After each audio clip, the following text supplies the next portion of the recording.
Team USA. Well, as we all know mga kawan stories, ito na nga mismo ang team na hinihintay ng lahat.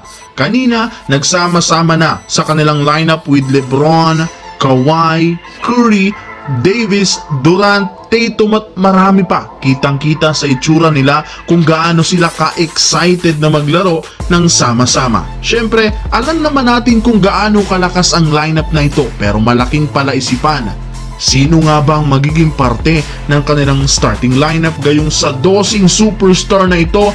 Lahat pwedeng ipasok. Sino nga ba ang starting center? Sino nga ba ang point of forward?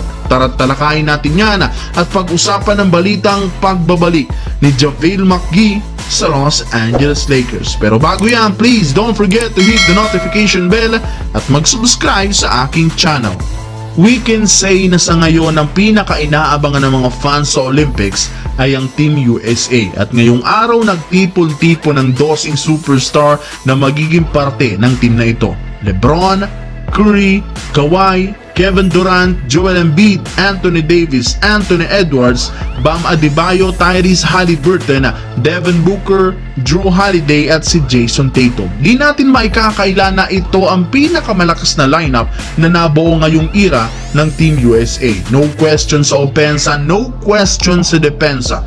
Kompletos ricados nga ika nga nila. May shooters, wingman, two-way players, defensive players, shot blockers, lahat nasa kanila. Pero palaisipan ngayon, sino nga ba ang magiging parte ng starting lineup na ito? Basically, umpisahan natin sa tatlong bigating future Hall of Famer na nasa roster ngayon. Una, Stephen Curry. Definitely pasok ito sa starting lineup. Pangalawa, Kevin Durant sa wing at ang pangatlo, LeBron James na ayon sa report magsisilbing point of forward ng Team USA. Sa madaling salita, sa kanya magsisimula ang opensa ng team. Ayon pa sa source, off-ball nga daw dito si Stephen Curry, meaning isang sentro at shooting guard na lamang ay ipapasok nila at ang matunog na pangalan ay si Devin Booker at Joel Embiid. Ibig sabihin lamang nasa second unit si Anthony Davis.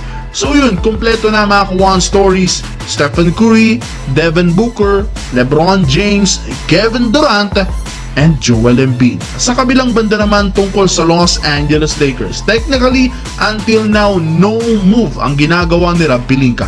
Marami nga pong nakakapansin na hindi nga daw gumagalaw ang front office ngayon para baguhin ang kanilang lineup. Dumagdag na lamang sila ngayon ng dalawang rookie na pinalitan, sina Taurean Prince at Spencer Dinwiddie. Lingid nga sa kaalaman ng lahat, meron na nga po ngayong hawak na 15-man lineup ang Lakers. Lahat nga ito naka-standard contract. Ibig sabihin na limitado na ang gagawing move ngayong off-season. Pero first things first, mismong si Anthony Davis nang nag-request kay Coach JJ Redick na ibalik siya sa power forward. Ibig sabihin lamang malaki ang tsansang kumuha pa ng isang sentro ang Lakers ngayong off-season. Pero bago nila yan magawa, kailangan muna lang magtanggal ng player. It's either sa trade or wave. Basically, kailangan nila ngayon ng isang defensive big man na may tatak na sa liga.